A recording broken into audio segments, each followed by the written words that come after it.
ଆସନ୍ତୁ ଆଜି ବୁଲିବା ପାଇଁ ଯିବା ଆମ୍ବ ବଗିଚା ଓ ଲିଚୁ ବଗିଚା। ଦେଖୁଛନ୍ତି ମୁଁ ବର୍ତ୍ତମାନ ଆମ୍ବ ବଗିଚାରେ ପହଞ୍ଚି ଯାଇଛି। ଆଉ ଆମ୍ବ ବହୁତ ସୁନ୍ଦର ଭାବରେ ଫଳିଛି ଏ ବର୍ଷ। ତ ବର୍ତ୍ତମାନ ତ ଜାଣିଥିବେ ଆମ୍ବର ସିଜିନ୍। ତ ଘରେ ଘରେ ଆମ୍ବ ଖାଇବା ପାଇଁ ସମସ୍ତେ ନା ପସନ୍ଦ କରୁଛନ୍ତି। ଆଉ ମୁଁ ବି ମୋ ଘରକୁ ଆମ୍ବ ପଠାଇବା ପାଇଁ ମୁଁ ମଧ୍ୟ ଆସି ପହଞ୍ଚିଗଲି ଆମ୍ବ ବଗିଚାରେ। ଆଉ ଗୋଟେ ସୁନ୍ଦର ଜିନିଷ ଦେଖେଇବି ମୁଁ ଆପଣମାନଙ୍କୁ। ଆମ୍ବ ବଗିଚା ସାଇଡ଼ରେ ଲିଚୁ ବଗିଚା ରହିଛି।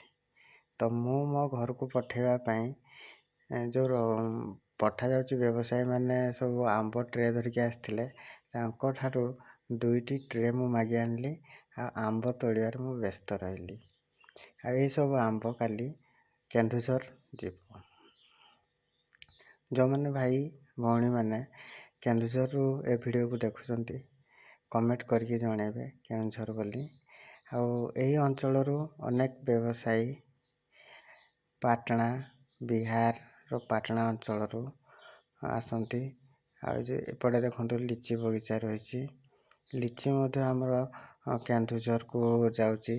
ଅନୁଗୁଳ, ତାଳଚେର, ସମ୍ବଲପୁର ଏସବୁ ଅଞ୍ଚଳକୁ ଯାଇ ଦେଖନ୍ତୁ କେତେ ସୁନ୍ଦର ଲିଚି ହେଇଛି।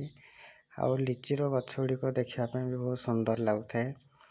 ରେଡ୍ ରେଡ୍, ୟେଲୋ ୟେଲୋ ଲିଚି, ଗ୍ରୀନ୍ ଗ୍ରୀନ୍ ପତ୍ର ଭିତରେ ବହୁତ ସୁନ୍ଦର ଲାଗୁଥାଏ। ଫଟୋ ସେକ୍ସନ୍ କରିବା ପାଇଁ ଏ ଜାଗାଟା ବହୁତ ଭଲ ଲାଗିଲା, ମୁଁ ଅନୁମାନ କଲି। ଆଉ ମୁଁ ଘରକୁ ନେବା ପାଇଁ ମୁଁ ମଧ୍ୟ ଲିଚି କିଣିଲି।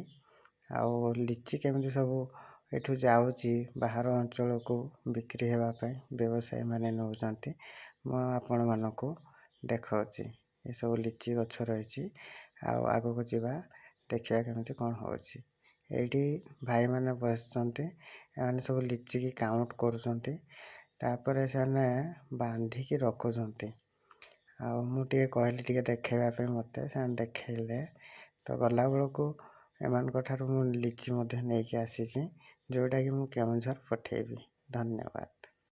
ନେକ୍ସଟ ଭିଡ଼ିଓରେ ମୁଁ ଆପଣଙ୍କୁ ଦେଖାଇବି ଆମ୍ବ କେମିତି କଲେକ୍ସନ୍ ହେଉଛି, ଆଉ ଏଇ ଜାଗାରୁ ରାଜ୍ୟ ବାହାରକୁ କେମିତି ଯାଉଛି, ସପ୍ଲାଇ ହେଉଛି, ଆଉ କେତେ ପରିମାଣର ଗାଡ଼ି ଏ ଜାଗାରେ ଆସିକି ଲାଗୁଛି, ସେ ଜିନିଷଟିକୁ ମୁଁ ଆପଣଙ୍କୁ ନେକ୍ସଟ ଭିଡ଼ିଓରେ ଦେଖାଇବି।